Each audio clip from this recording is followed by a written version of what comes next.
Baik, Assalamualaikum warahmatullahi wabarakatuh. Selamat sore semuanya, Bapak Ibu yang Masya Allah hari ini ya, semoga sehat selalu.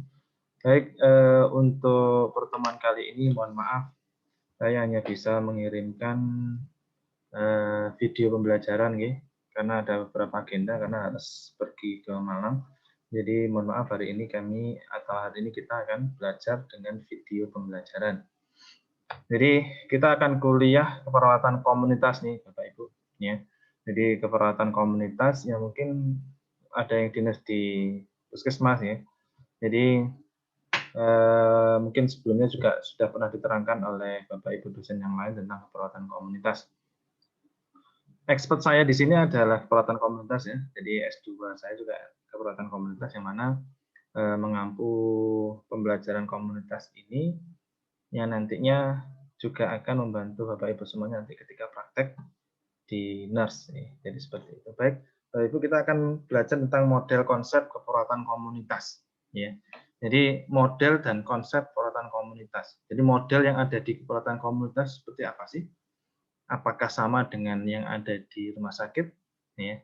Jadi tentunya berbeda ya Bapak Ibu antara yang di rumah sakit dan yang ada di komunitas. Jadi kalau yang di komunitas itu ya kemungkinan besar akan lebih banyak cakupannya daripada yang di rumah sakit. Ya, dan juga intervensi diagnosanya pun juga berbeda yang ada di rumah sakit. Ya, jadi seperti itu. Jadi nanti kita akan belajar tentang ini gitu, Pak Ibu. Tentang bagaimana konsep ya, keperawatan yang ada di komunitas.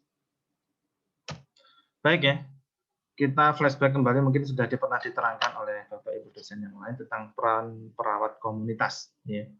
Jadi apakah sama dengan peran perawat yang ada di rumah sakit? Ya hampir mirip, tapi banyak bedanya. Ya, seperti apa perbedaannya?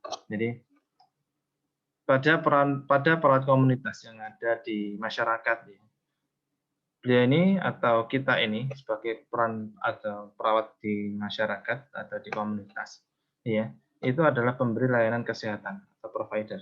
Ya. Sama-sama memberikan layanan kesehatan, tapi berbeda ketika di komunitas. Caranya pun berbeda, pendekatannya juga berbeda. Jadi seperti itu. Berikutnya pendidik atau health educator. Ya. Jadi kebanyakan di komunitas itu nanti kita akan berperan sebagai ya upaya promotif dan preventif. Salah satunya upayanya adalah pendidik ini, ya, sebagai edukator, ya, sebagai pendidik supaya masyarakat ini tidak berperilaku atau mencegah terjadinya suatu fase sakit. Jadi seperti itu. Ini perawat atau peran yang kedua yang paling penting. Pengelola, ya, jadi pengelola di masyarakat itu nanti bagaimana lingkungan sekitar itu bisa mendukung. Ya, mendukung apa yang perlu didukung, yaitu kesembuhan seorang pasien atau kesembuhan masyarakat yang ada di sekitar. Jadi komponen-komponen itu kita libatkan untuk bagaimana lingkungan ya, atau individu itu bisa sehat kembali. Konselor, ya, peran komunitas di sini sebagai konselor. Ya, ini hampir sama seperti yang ada di rumah sakit ya, sebagai konselor dan sebagainya. Advokat, ya, jadi bagaimana hak pasien itu harus ditunaikan dengan sebaik mungkin. Jadi ini peneliti, ya, nanti mungkin sekarang sudah meneliti ya. Jadi Bapak Ibu semuanya sudah dibagikan apa namanya, dibagikan pembimbing lalu untuk apa melakukan penelitian skripsi. Ada yang mungkin literatur review, ada yang mungkin penelitian kuasi, atau ada yang kualitatif dan sebagainya. Ini adalah peran perawat komunitas. Penemu kasus secara dini, ini adalah hal yang paling penting. Ini jadi di masyarakat kita harus menemukan kasus supaya apa? Supaya tidak terjadi satu permasalahan yang berlebihan. Berikutnya, pengertian, tujuan, dan sasaran keperawatan komunitas. Yang pertama, ya, pengertian mungkin kemarin sudah belajar tentang pengertian keperawatan komunitas. Ya. Adalah keperawatan komunitas ya sebuah bentuk pelayanan yang berdasarkan ilmu dan kiat keperawatan. Tujuan terutama pada kelompok risiko tinggi. Jadi cakupan di sini adalah risiko tinggi. Siapa yang risiko tinggi? Ya. Jadi resti ini adalah cakupan yang ada di komunitas, tidak di mana? Di rumah sakit. Kalau di rumah sakit itu sudah aktual, bukan resiko lagi. Ya.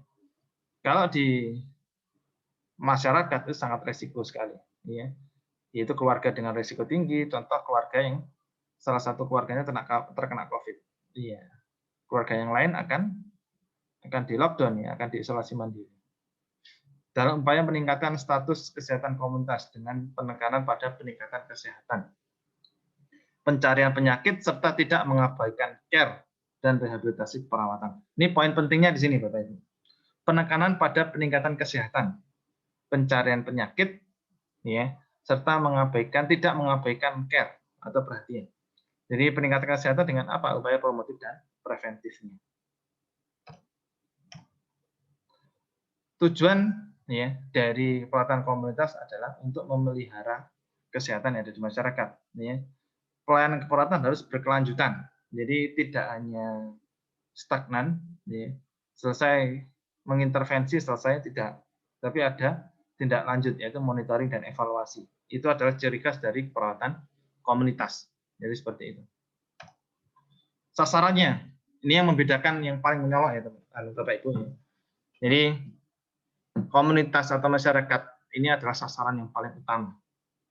Jadi bukan lagi contoh diagnosanya nyeri berhubungan dengan mungkin adanya luka sayatan dan sebagainya. Tidak seperti itu. Tapi diagnosanya adalah coping komunitas. Nah, seperti itu. Nanti bisa dilihat di Nanda atau SDKI ya. Jadi diagnosa keperawatan komunitas itu tidak lagi mengurusi individu, tapi yang diurusi adalah komunitas.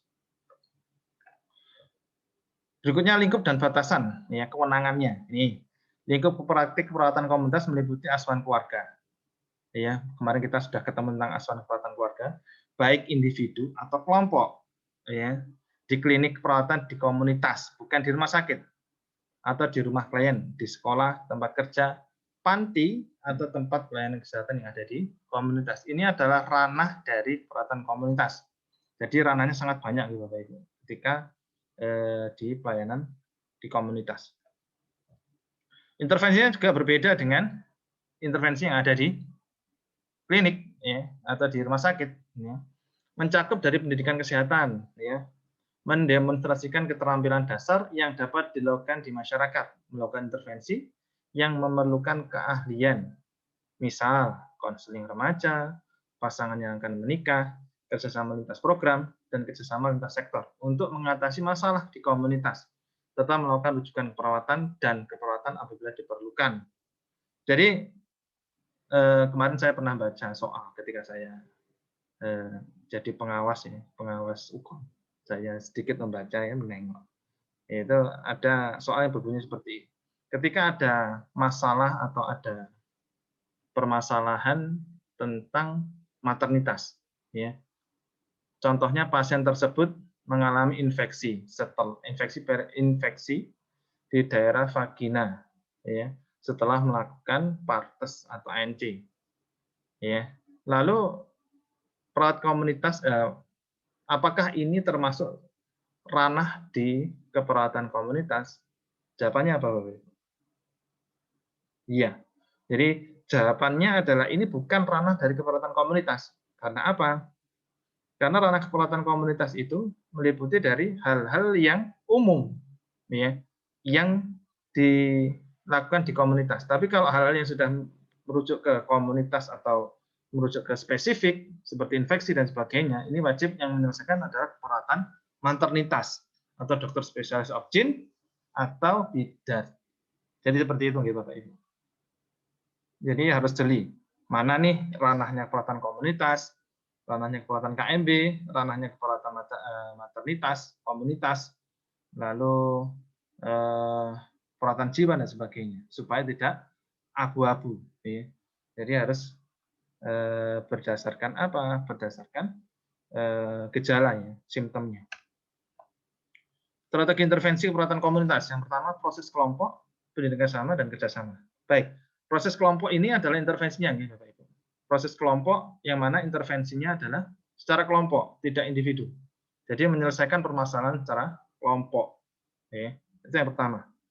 Jadi melakukan supaya upaya preventifnya, ya, melakukan pendidikan kesehatan, ya, lalu mengadakan kerjasama. Jadi kader dan sebagainya itu adalah bentukan dari intervensi kekuatan komunitas. Jadi tidak lagi individu, gitu, Bapak Ibu. Perlu ditekankan, karena ini ruhnya. Jadi menyelesaikan permasalahannya ya sudah dalam lingkungan tersebut, contoh lingkungan Singoturunan, ya maka lingkungan Singoturunan tersebut yang dilakukan intervensi dari seperti itu. Berikutnya intervensi keperawatan komunitas. Fokus pada 3 level prevensi. Apa prevensi? Iya, prevensi itu adalah pencegahan. Ada prevensi primer, ada prevensi sekunder, dan ada prevensi tersier. Ya. Jadi pada prevensi primer, ya, yang perlu dilakukan contohnya, ya, bagaimana pencegahan contoh terjadinya suatu penyebaran COVID. Penyebaran COVID, yang mana penyebaran COVID ini harus melakukan suatu apa? Suatu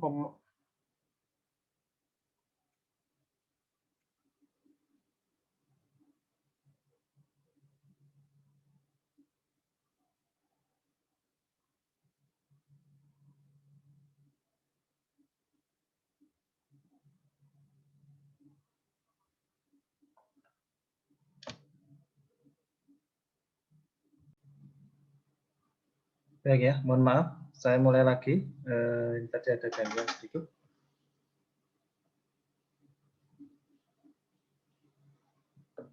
Baik ya, Bapak Ibu. Jadi ini adalah upayanya pencegahan, ada primer, sekunder, dan tersier. Primer tadi sudah kita sebutkan bahwa memakai masker itu adalah pencegahan secara primer. Ya. Jadi adapun sekunder, ya, itu berkaitan dengan apa? Berkaitan dengan bagaimana kita itu memberlakukan physical distancing. Ya. Jadi mohon maaf, ya. Jadi yang di rumah atau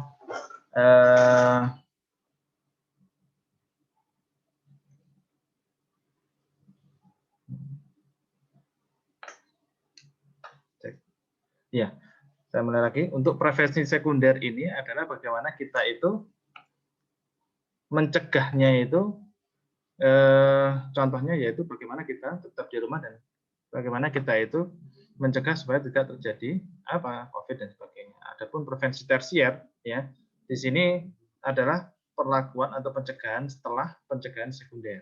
Jadi seperti itu.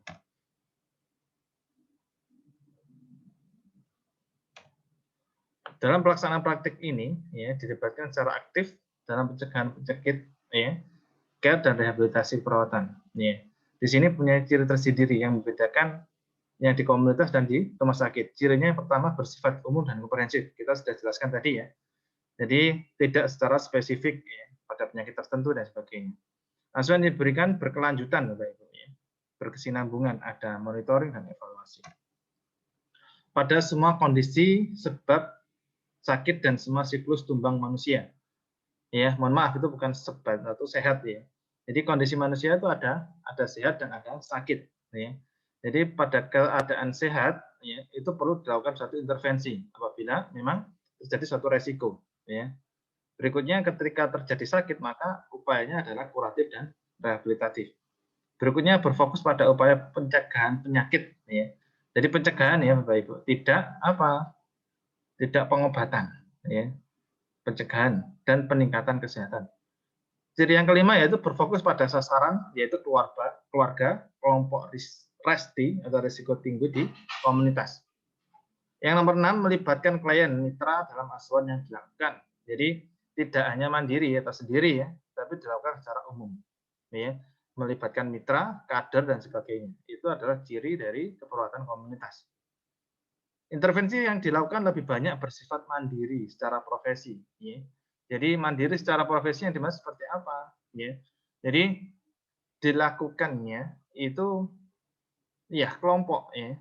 Jadi kelompok untuk menyelesaikan permasalahan individu. Ya. Jadi profesi di sini adalah profesi keperawatan yang ada di komunitas. Berikutnya bekerja sama dengan profesi lain atau kolaborasi. Ya. Dan atau institusi lain yang terkait dengan mengatasi masalah tersebut.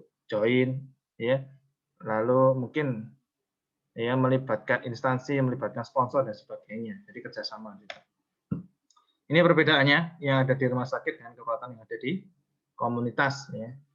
Kalau yang pertama yang pertama yaitu fokus pada di rumah sakit, ya, yang ada di masalah pasien yang ada di rumah sakit. Kalau di komunitas itu selalu fokusnya pada keluarga dan komunitas. Ya. Keluarga jadi sebagai support system untuk menyelesaikan permasalahan yang ada di komunitas. Pelayanan keperawatan pada rumah sakit itu bersifat kejadian kasus. Jadi perbedaannya dengan komunitas itu berkelanjutan. Kalau di komunitas ada monitoring dan ada evaluasi. Ya. Jadi bersifatnya juga secara umum ya, yang ada di masyarakat. Permasalahannya apa? Apakah resiko atau aktual? Nomor 3, bekerja pada unit-unit. Ya. Ada mungkin interna, ada anak dan sebagainya. Ada mungkin ruang maternitas atau ruang bersalin. Ya.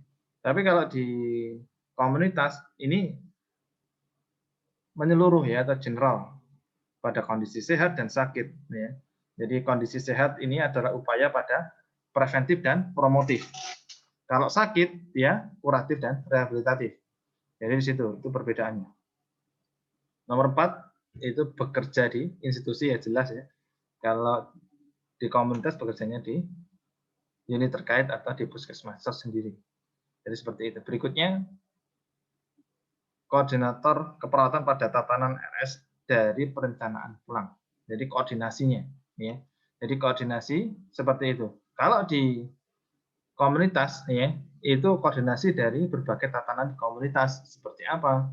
Ini seperti desa, kecamatan, ya. Jadi seperti itu harus ada koordinasi.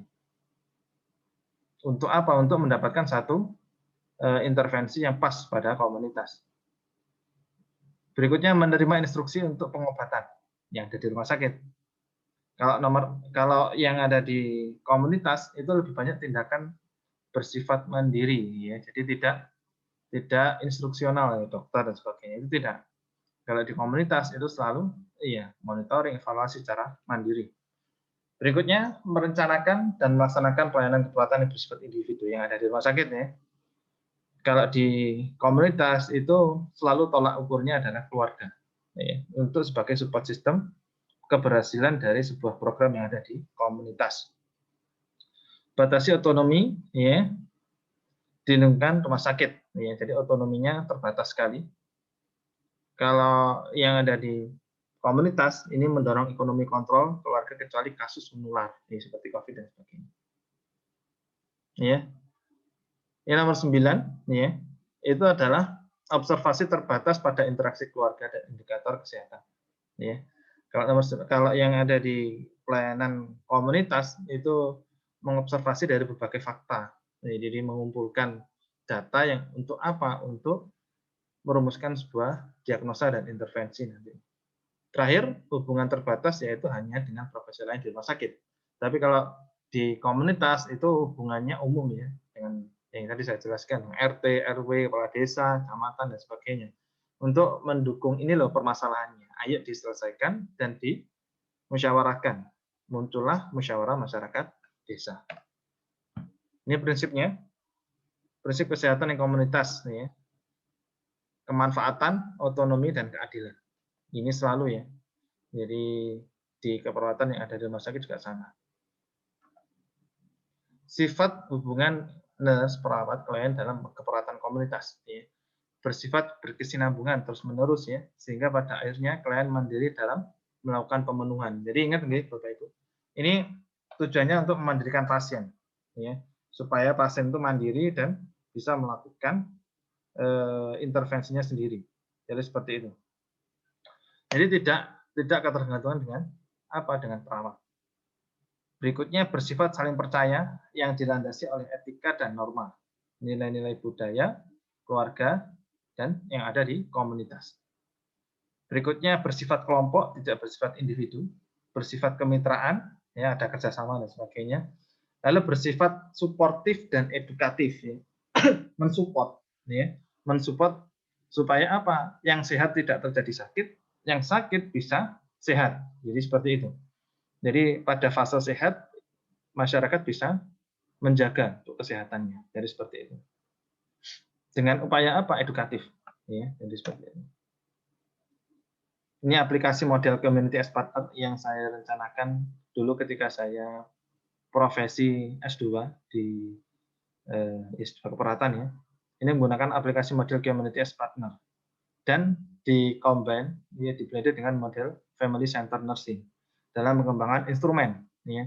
Nanti kita akan bicara tentang pengkajian keperawatan komunitas, ya, yang mana pengkajian keperawatan komunitas itu tidak bisa saklek, ya, satu format tidak bisa.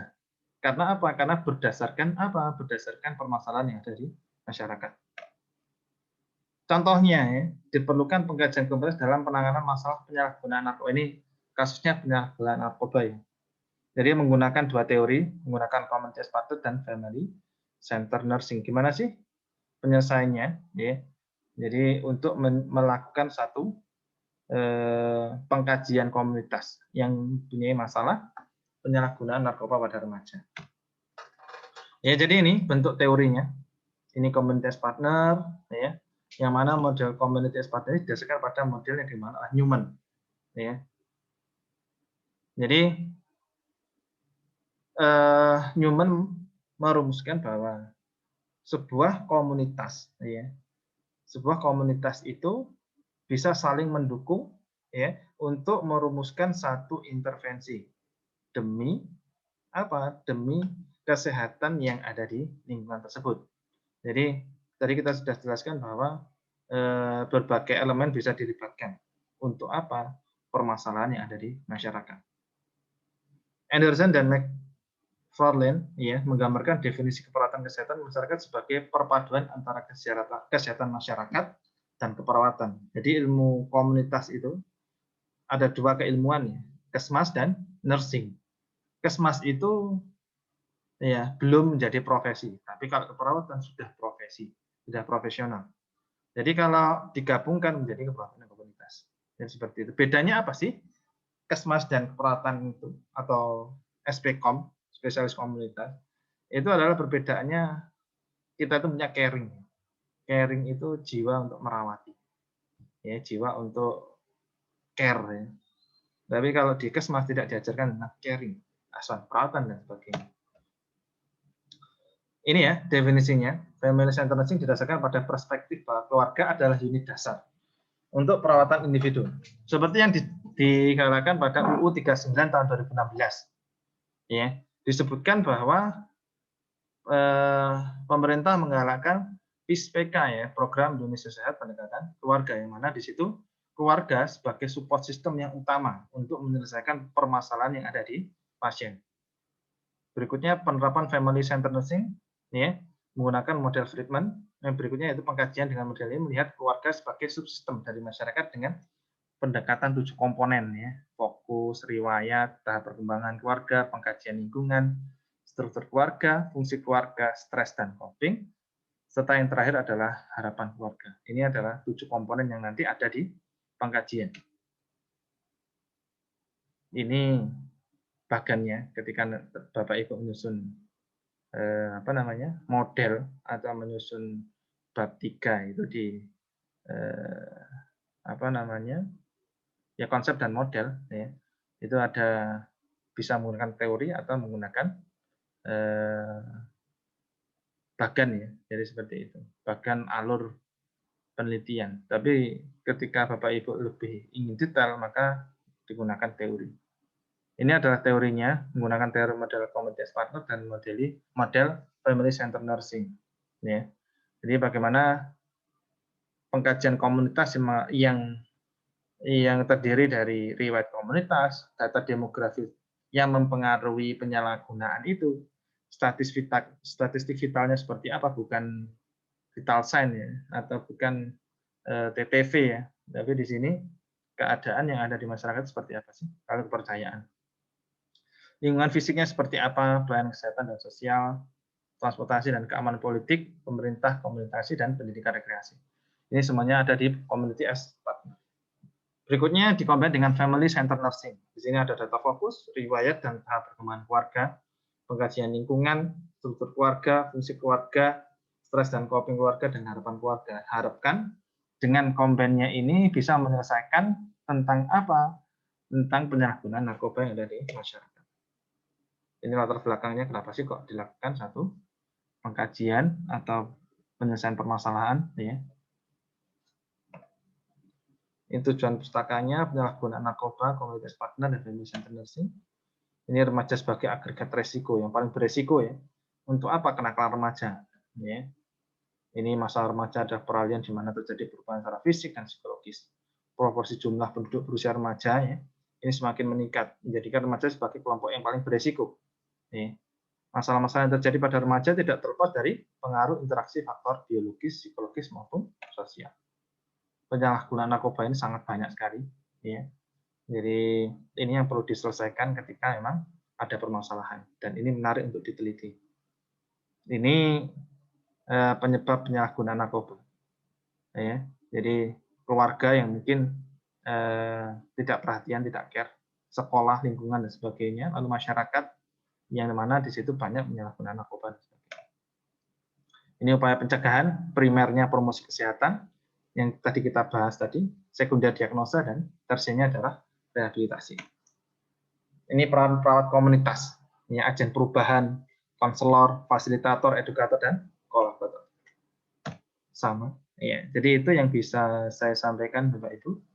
Pada kiranya ini sebagai materi yang semoga bermanfaat untuk Bapak Ibu semuanya. Baik, nanti apabila ada yang ditanyakan, silahkan chat ya, chat pribadi nanti menghubungi Mas Eko. Baik, itu yang bisa saya sampaikan. Saya akhiri, wassalamualaikum warahmatullahi wabarakatuh.